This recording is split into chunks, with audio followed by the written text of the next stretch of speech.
Much has been written about the law of karma, but I am afraid that the karmic theory, as sagely explained by the masters of India, has been so distorted by non-understanding minds that the Western peoples have garnered a wrong idea about this great cosmic principle of cause and effect. You have relegated the word karma to a limited meaning, to refer only to the past. But this is erroneous. Karma, in general, means action, not merely the effects of past actions. It can refer to action performed in the past, or now, or that might be done in the future.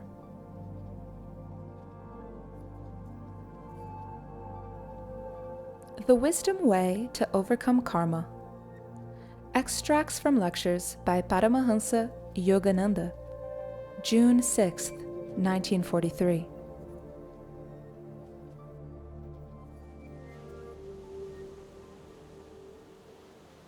When you say water, you may be referring to water in general, or you may specifically mean fresh water or salt water or any other kind of water.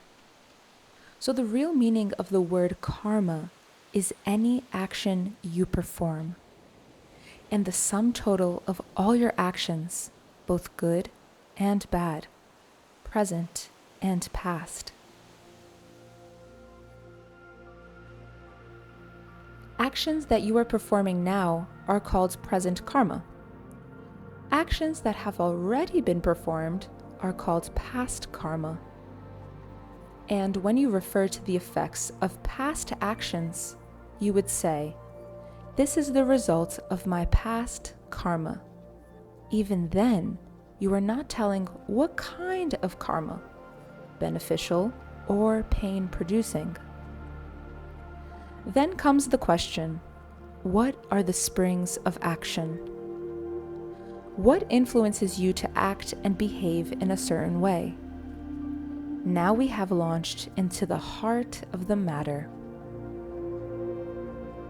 You act in a certain way today and you say, "I have been acting this way all my life." We get into deeper water when I ask you to consider the influences on those actions. There are two ways you work, prompted by your own free choice and by influences.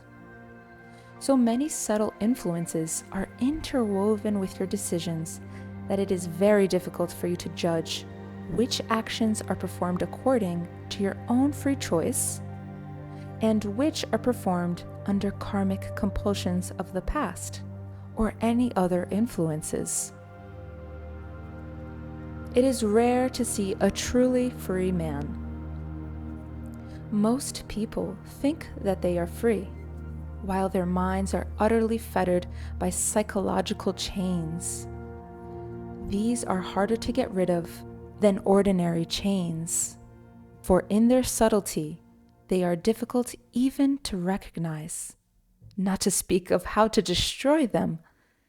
It requires a great deal of knowledge to cut those psychological restraints. There may be 1,000,000 years of actions of past lives pursuing you. That is why an ordinary individual finds himself so helpless to destroy the binding effects of his karma. He feels hopelessly bound by those invisible chains, influences resulting from all the actions he chose to perform in past lives, through free will or through prevailing influences. As tabloid tendencies, the actions you have performed in the past are present in the brain. Diagnosing those karmic influences is not a simple matter, but according to your salient features, inclinations, and moods, you can detect what propensities have been trailing you and how strong an influence they are on your present life and your present actions.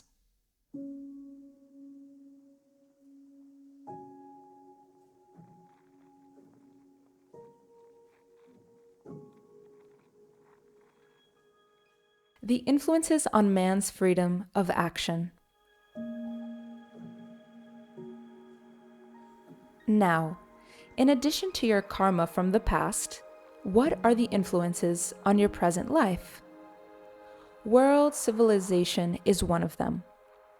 In whatever era a man is born, he is influenced by the civilization of that age.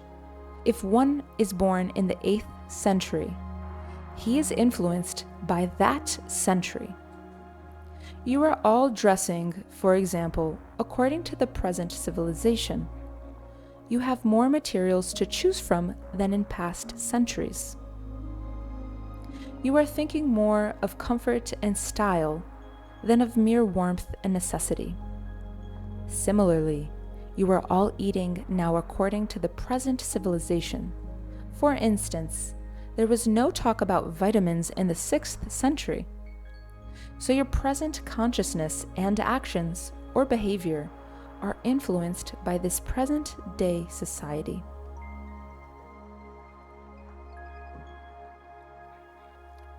Then the next strong influence upon man is nationality. The soul identifies itself with the body and says, I am American, or I am Hindu, and so on. It is not easy to get rid of that influence, of that identification. But why should you think that you are an American, or an Indian, or a Frenchman? And why did I used to think that I was a Hindu? You see, I say I used to think because I am one with all mankind. I have trained myself that way, not to be prejudiced by nationality, race, or any other circumscription that limits the universality of the soul. I am subtly telling you how to overcome your karma too. Always remain universal in your attitude and habits of life. Then you become free.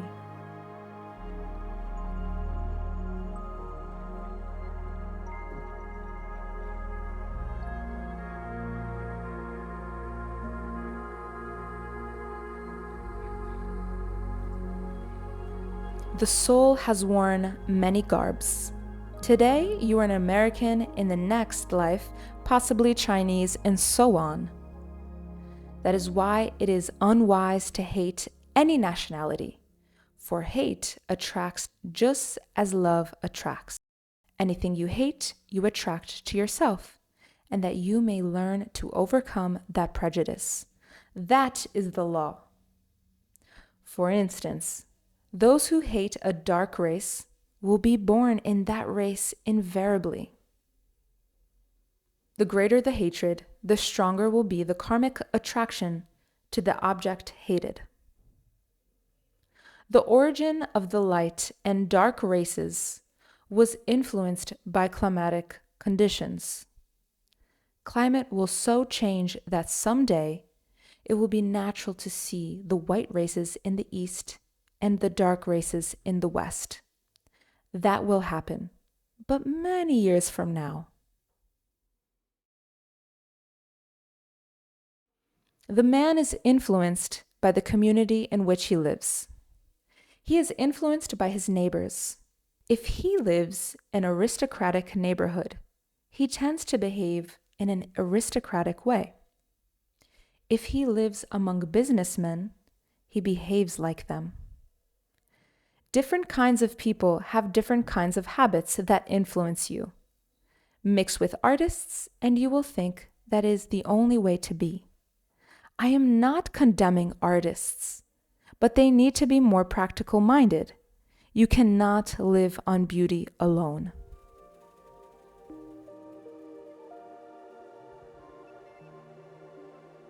I slept and dreamed that life was beauty. I woke and found that life was duty. You must see beauty in duty.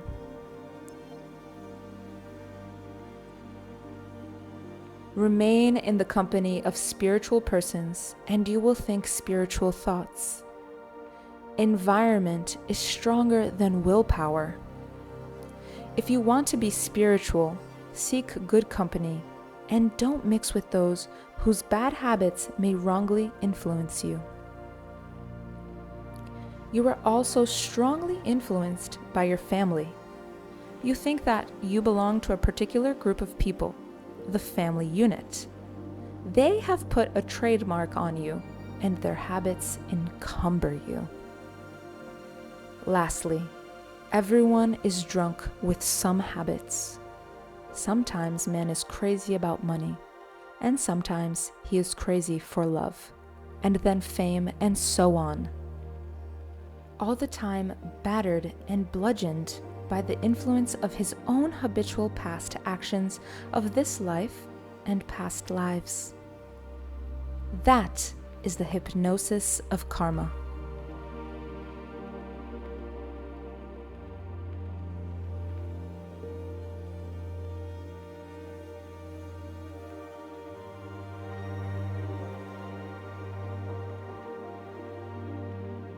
Regaining your God-given freedom. Where is your freedom? How little freedom you have left. The freedom that God has given to you as His own, to touch the Milky Way and to feel your presence in the flowers and in the stars. That freedom has gone completely because of the many influences upon you.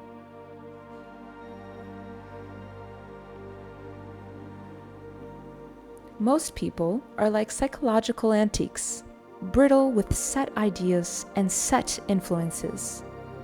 The minute you sit on them, they break. That is why our Indian astrologers say we are all puppets.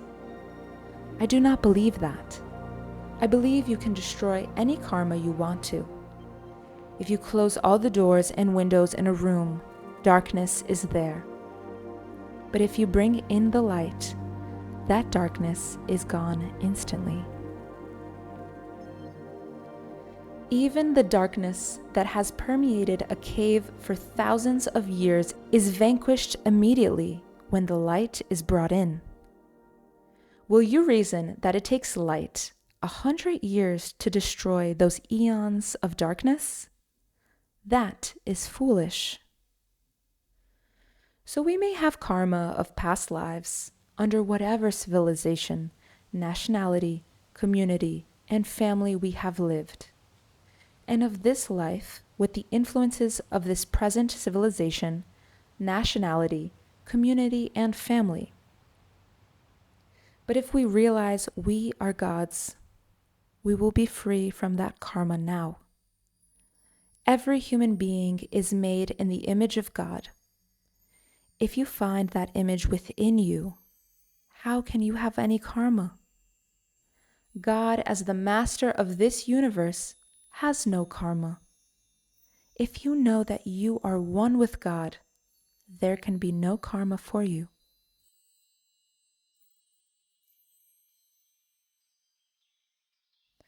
A venomous snake is not affected by the poison within it.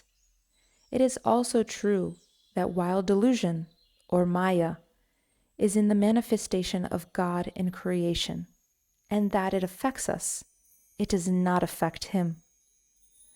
That is not fair, is it? That is why He has to give us salvation, but it will not come unless we demand it. Being made in God's image, we can be free from karma provided we claim our divine heritage from Him. You have been led to believe exactly the opposite. To believe in karma is to give it strength. Why should you believe you are bound? You should think, I am not a mortal being. I am the child of God. Then you cut the root of karma. Beyond the flights of fancy, formless am I, permeating all limbs of life. No freedom do I crave, nor bondage do I fear. For I am free, ever conscious, ever new bliss. I am free, I am He. I am He, blessed Spirit. I am He. But as soon as you give in to the delusion that you are a human being, you have permitted all the karma of the past to envelop you. This life is a den of thieves. Its influences rob you of your divine inheritance. When you say, I don't belong here, and you make the effort to get out, you will no longer be an unwilling captive.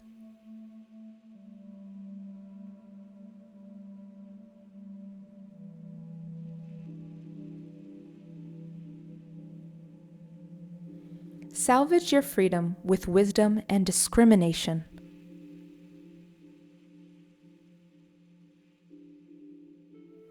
You must salvage your freedom.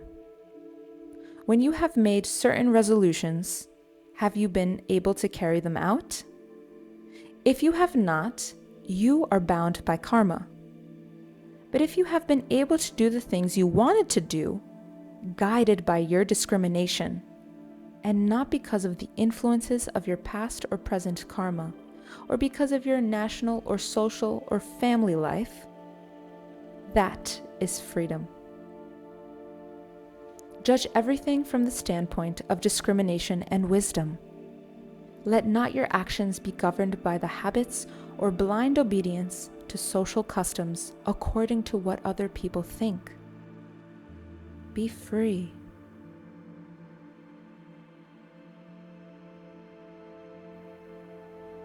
Once in a while, you see a free man, one who doesn't walk in dead man's shoes, one who is free because his actions are not influenced by anything but wisdom.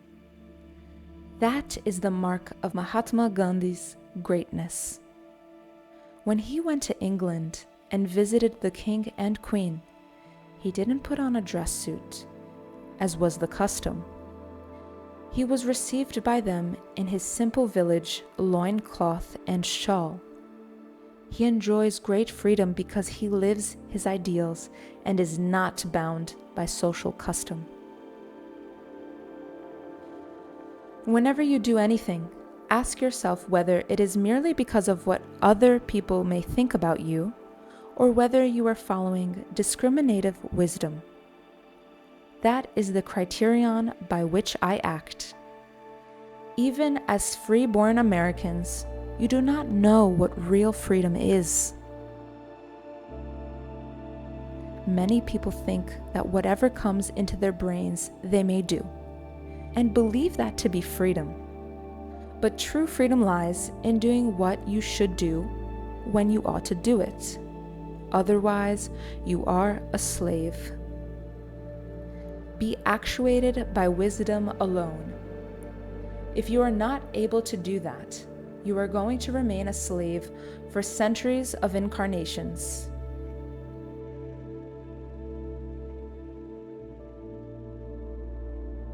Now, to follow truth doesn't mean you have to bludgeon others with your convictions. Share truth only when it is welcomed or asked for. Otherwise, learn to be quiet. Keep your own counsel. But when you feel you should speak, speak. Stand against the world if necessary.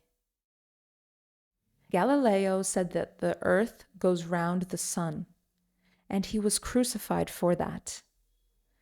Later, it was found that he was right, but never do anything out of pride. To do so is to fall.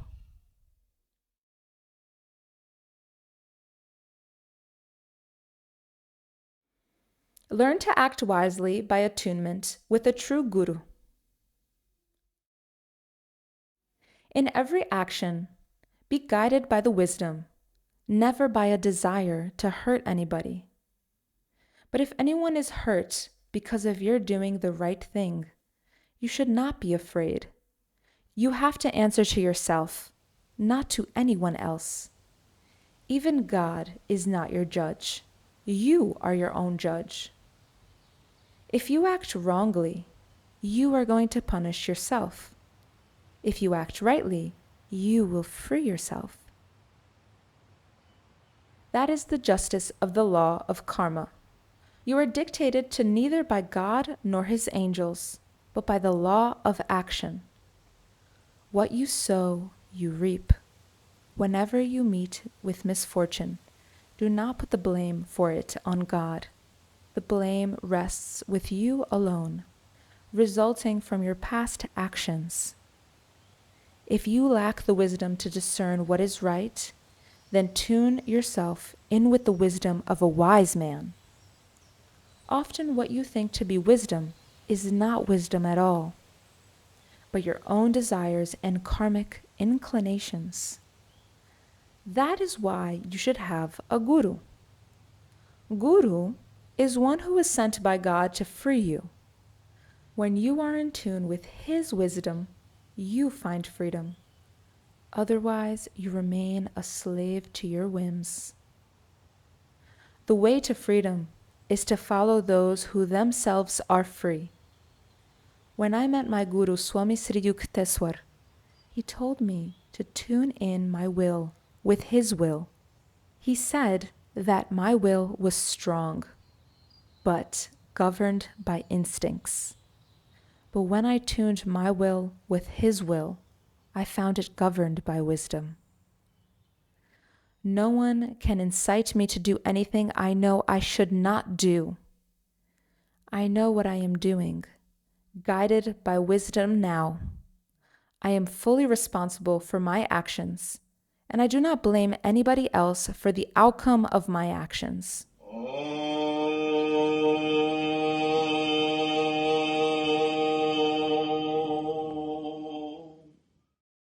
That freedom which Master gave to me, I have never parted with. Understand this. By surrendering thyself to the Guru, by questioning the Guru and thine inner perception, and by service to the Guru, the sages who have realized truth will impart that wisdom to thee. Comprehending that wisdom from a Guru, thou wilt not again fall into delusion. It is so hard to progress on your own on the spiritual path, but it is the easiest thing if you have a true Guru to whom you surrender yourself and whose interest is only in your spiritual welfare. I gave myself completely to my Master, and I found he gave his all to me. And through that surrender, I found freedom. That freedom every soul craves. That is the way to overcome your karma.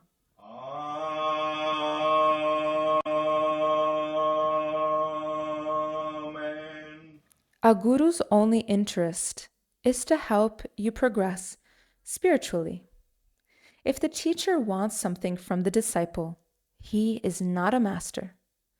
The master's only desire is to give, not to take. But if the disciple has the wish to help the work of the master, that is to his credit. He is helped by giving to God's cause.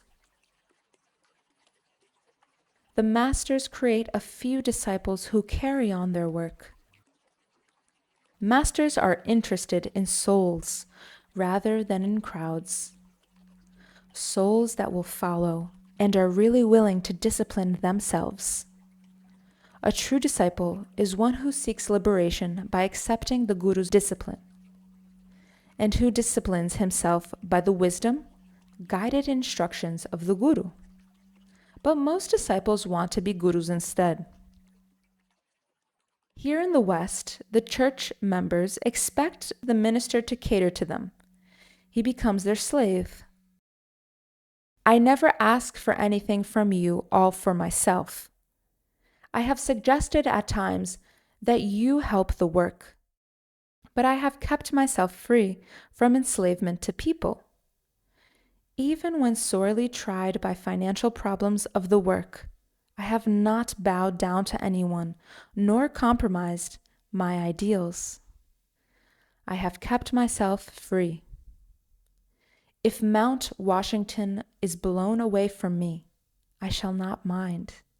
and if it is left with me, I shall joyously carry the burden of concern for to my last day. Such is my principle.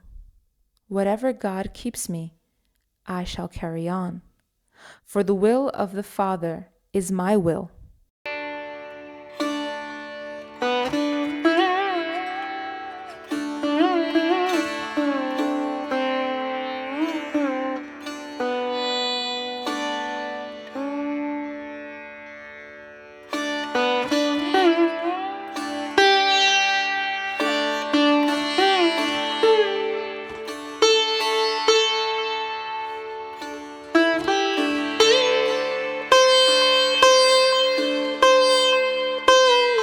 How Guru's discipline frees one from imprisoning whims and habits.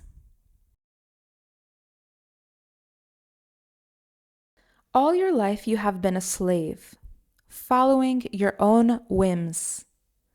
I remember in my youth, I couldn't eat this or that food. But when I came under Master, he ironed out all those kinks of thought. First, he found out what I didn't like to eat. He said, "So you don't like this, you don't like that." After 7 days, he asked me how I liked the food I had been eating in the ashram. I said that it was marvelous. He told me then that I had been eating in the various preparations the very foods that I thought I couldn't eat. He helps me to conquer likes and dislikes by such discipline. Most people of the West think only of comfort. Master never bothered about where I slept. And if I tried to be more comfortable in the human way, he criticized me. By such constructive criticism and training, I found complete freedom from food consciousness, dress and social consciousness, and body consciousness. I was so happy, free from the prison of my own making. Master gave me that freedom by his guidance. Freedom from habits and moods and limiting thoughts. So, let not your will be the prisoner of your habits and whims. That doesn't mean you should not use your will. Learn to use it with discrimination, for then you are using the will of your Father. Learn to compare your developing discrimination with the wisdom discrimination of the Guru, for only then you can be sure when you are right. We are much too fond of our own thoughts. Whatever our notion, we want to drag out a whole body of scripture to support it. But when you compare your will with the Master's will, you are guided by his will. Then you know whether you are following wisdom or following instincts of your past karma.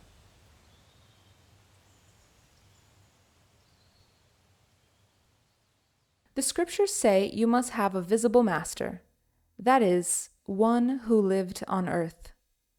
To follow the counsel of a true guru is the only way you can be sure your actions are leading you to freedom of karma. A wise man has no personal desire for you to obey him. But if you volunteer to be obedient to his guidance, he will certainly tell you the truth. He will tell you what is best for you, and no matter how many times you falter or leave him, he will always speak the truth to you for your own good. He cannot be bribed in any way. Such was my master. He was the one among many who never hesitate to tell me my faults. He used to say, "There is the door. Anytime you want to go, you are free to leave." Many fled, but I didn't leave. I knew he wanted nothing from me, but I wanted that something which he had. Master told me his discipline would hurt sometimes, but if I promised to be obedient, I must honor that promise, and I did. Here in America, the teacher is made to feel he must deal with the church members with kid gloves. But Master's way was strong. He told me, "Your methods will be much milder than mine, but this is my way. Take it or leave it."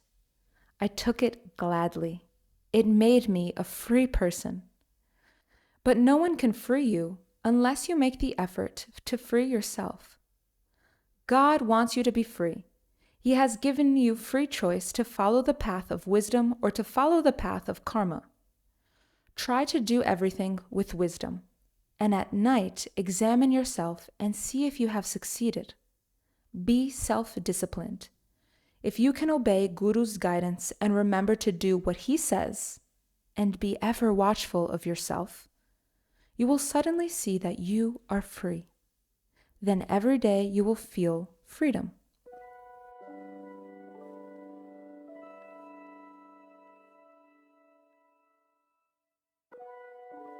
Wisdom destroys the roots of all misery.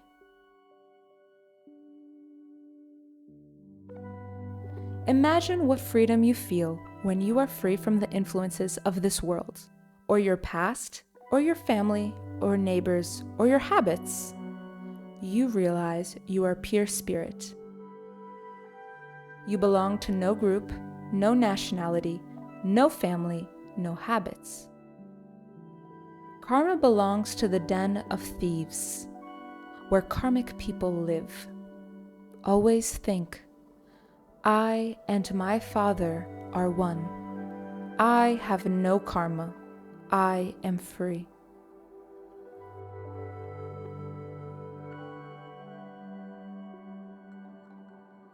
O Arjuna, as enkindled flame converts firewood into ashes, so does the fire of wisdom consume to ashes all karma.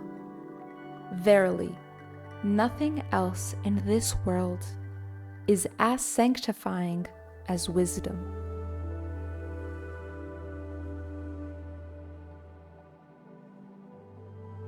In due course of time, the devotee who is successful in yoga will spontaneously realize this within his self. When you destroy the causes of karma, you have destroyed the roots and future seeds of all suffering, all misery. You become the true sons of God. You have claimed your own true nature.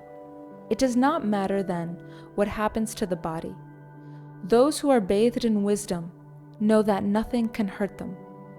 Jesus knew that he was going to be crucified, but he was not touched by this knowledge. By rebuilding his body, temple after death, he showed that he was free from karma. To admit karma means to accept yourself as a mortal being. Do not admit you are a helpless mortal governed by karma.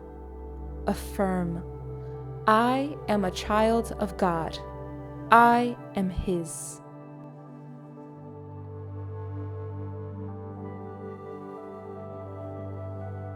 That is the truth. Why shouldn't you proclaim the truth? As soon as you realize this truth, your status is changed. But when you admit you are a mortal, you bind yourself with the chains of the mortal being. You are the sons of God. You are God's. How could karma influence you? Refuse to be bound by karma. It is an old superstition of the ignorant to believe you cannot change your destiny.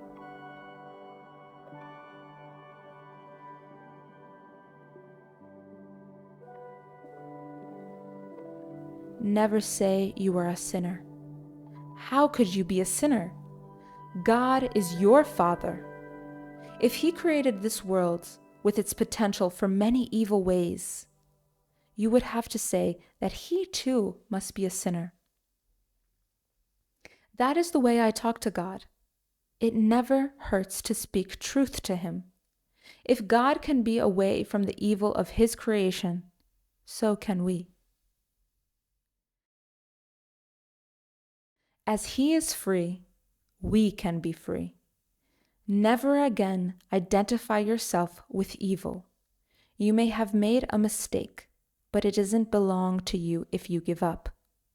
Destroy your karma by wisdom. Live in the consciousness of spirit. Today you say, I am spirit, and tomorrow you do something wrong and want to give up. Don't accept your weakness. Jesus on the cross didn't give up, even in the midst of the greatest torture or temptation. If you can hold on to your perception of wisdom, you will in the next minute be free. The wise retain that freedom even when facing death, but the ignorant fall back on their old mortal habits. If you give up and think that there is no chance for you, you have pronounced your own fatal judgment. You are the one who created your good and bad karma. And when you say there is no hope, you have failed. But when you think, I am free, I am strong, even though bad karma strikes me, still I will not give up. Then you will see your good karma coming forth.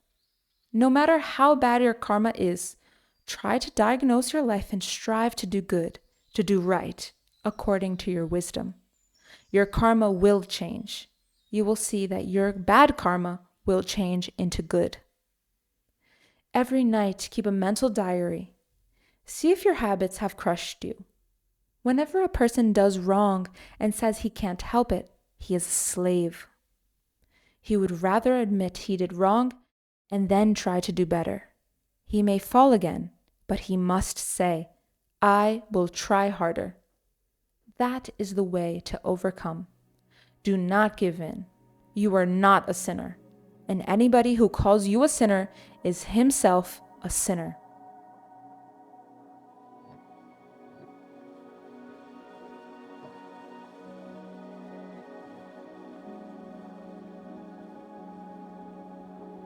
The true purpose of religion. Do you see how much the church movement needs reformation? They expect people to follow religion by proxy. But truth has to be lived. It has to be realized as a part of one's being.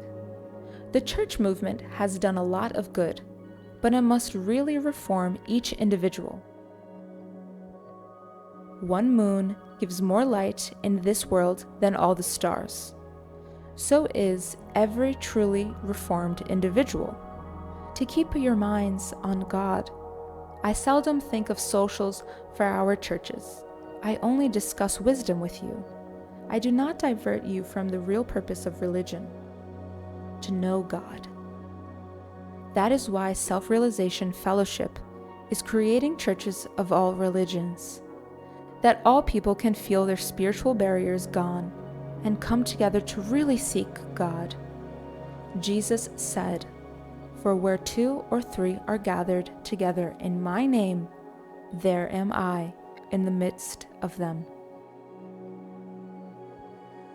The primary goal of the church should not be to build more churches and gather in more converts, but to give God realization. Hives without the honey of God communion are nothing.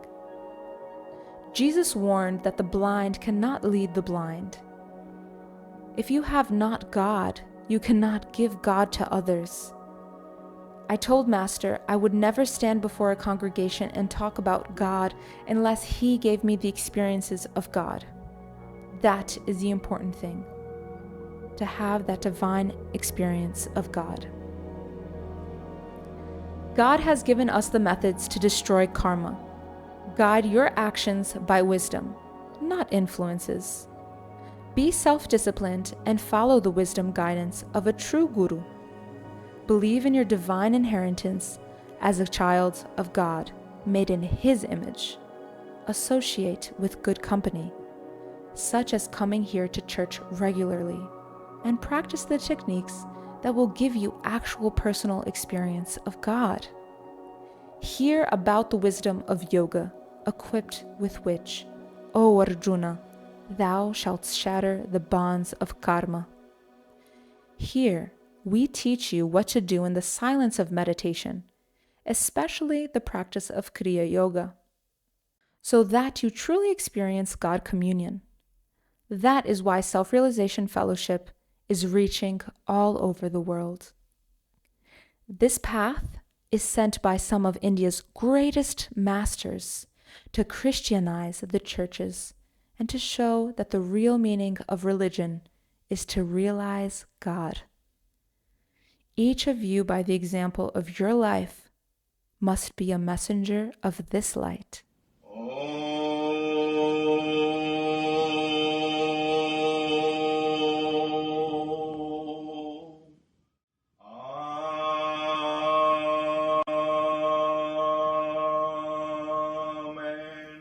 Excerpts from the book Journey to Self-Realization by Paramahansa Yogananda.